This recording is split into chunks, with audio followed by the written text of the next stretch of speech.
Sean right here. Yo, what's up? It's obviously been a little bit since we last saw you. I'm sure you wanted to be more active. So I guess before we talk about the actual fight on Saturday, how frustrating was it? Because, you beat a former champion in a 5-round fight in his backyard. You would assume, 5-round fights are coming, number one contenders are coming. It just felt like we were waiting for you to get a fight. Did you feel the same way?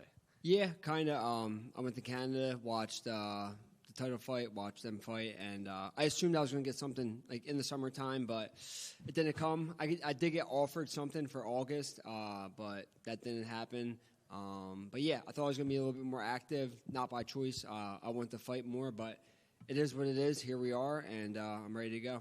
Was this best case scenario then? I know you had to wait out for a bit. You wanted to be active, but to get a high-level fight against a guy with a lot of hype in MSG has to be best case. Yeah, it's a huge fight. MSG, huge card, title fight in my weight class against an undefeated guy, up-and-comer. Yeah, big fight, big stakes, and I'm going to make the best of it.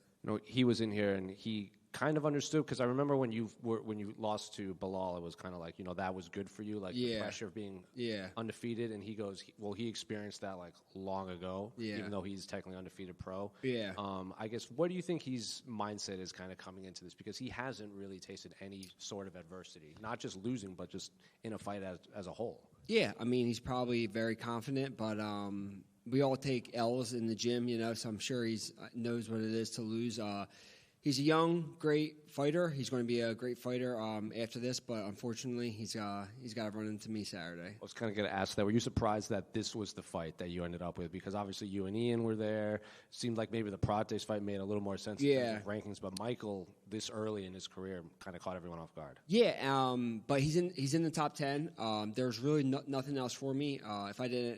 If this fight didn't happen, I probably wasn't fighting until next year, which I'm a fighter. Winning solves everything. I'm going to go out there, win Saturday, and whatever is next for me is next. How far back did you get the name Michael Morales? Because he seemed to think he got it earlier, and he was waiting for you to sign. We got it like a couple months ago. It wasn't super early, but it was plenty of time.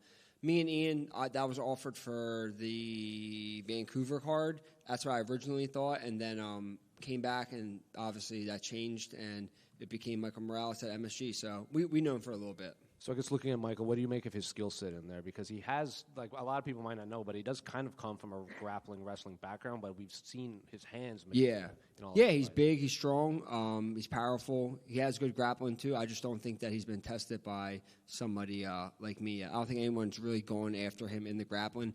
Gilbert was on that path. Gilbert was looking good until he kind of wasn't, but I'm going to be there. I'm going to be in his face the entire time. There's a lot of Ecuadorian media here for him, because there's a big game next week for the national team.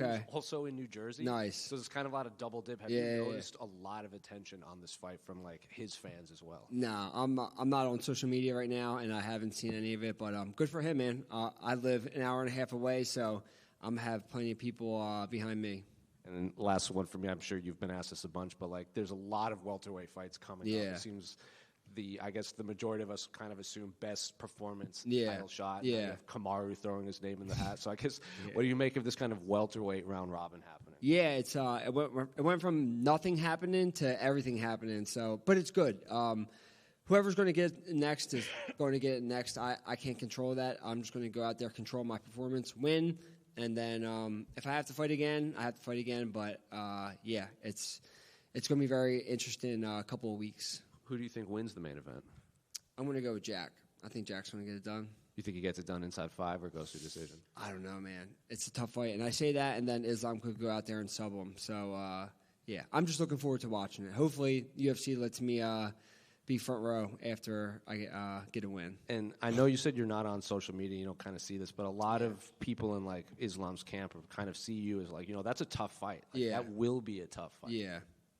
I mean, respect to them. They're a great camp, great people. I think it's going to be a great fight, and I'm really looking forward to seeing how Islam looks at 170.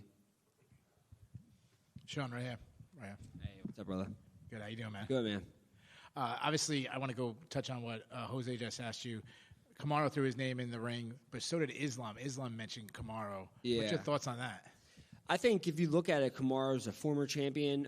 He had one of the longest win streaks at welterweight as a champ. So, of course, everybody wants to get that name on their resume, and I think it's a favorable matchup for Islam. So, of course, he's going to throw it out there.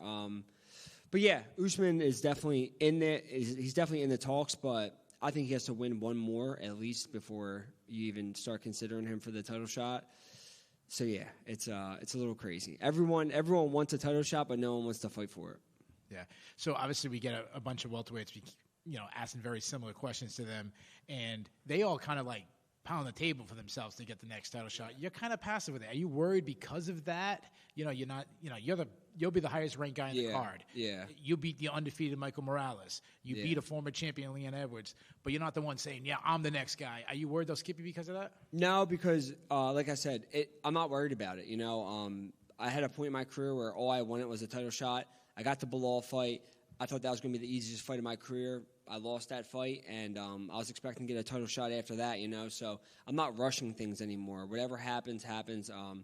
My path is my path, and I'm going to go out there Saturday night, do my thing. If I get the title shot next, great. If not, I'm a fighter. I'm just going to keep fighting people until I'm undeniable and I get the shot. I don't want to be one of these guys saying, I deserve this, I deserve this.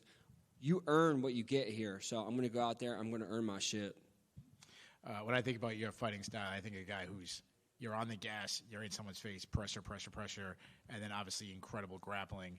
I asked Michael Morales about that, and he said, "Wow, you media, you fans kind of make him out to be Superman when you're in the cage room." He basically saying you're not that special. What's your thoughts on that? I feel like people are doing that to him. I don't think people are doing that to me. I think people look at him and see him finishing guys, but I see a lot of holes in his game, and I'm going to exploit them Saturday night. I don't think I'm Superman. I'm just a hard-working guy who likes to fight, and I'm going to go out there and do my best, and my best is get my hand raised. Good luck to you. Thank you, brother. Hey, Sean, way in the back. Right back. What's up, man? I wanted to talk to you about your new brand, Grit and Guillotines. It seems like that's a new endeavor of yours. Can you talk to us about the spark and kind of where the brand is at now? Yeah, it was just a line of my own shirts through a company, Fuel Hunt, for a long time. Now we separated them, and now it's officially its own brand. And it's just inspired by jiu-jitsu and my Japanese tattoos and kind of just stuff I like. So we make rash guards, shorts, shirts, everything. So it's a cool little side thing we're doing. And if I'm not mistaken, this is the first pay-per-view you've appeared on since the Bilal fight back in 2022. Yeah. Just talk to me about that. What's it like being back, Madison Square Garden in front of, a sold-out arena? How cool is that for you?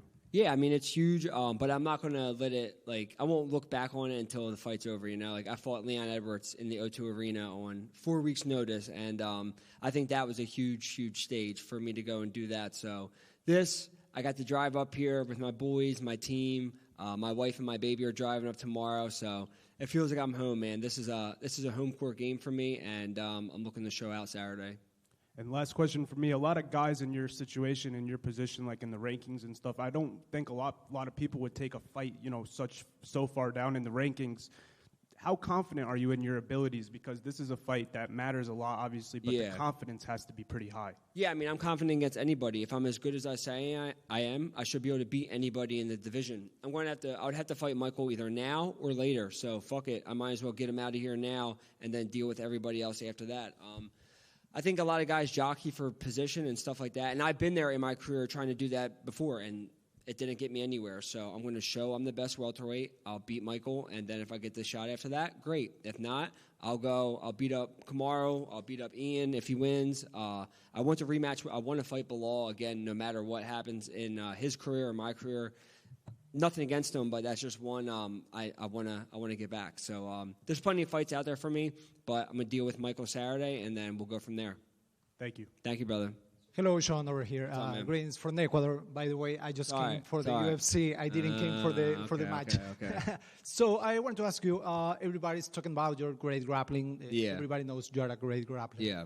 And a lot of people seems like they are watching a fight against both of you on the ground. But are you ready to be on the foot and striking?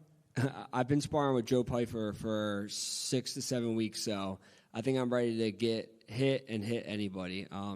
Joey's a much bigger, harder puncher than than Michael and anybody else in 170, probably 185 too. He's probably the hardest puncher. So we've been getting after it. So I'll be ready wherever this fight goes. So Michael has a background on wrestling also, so maybe he will be able to work on you.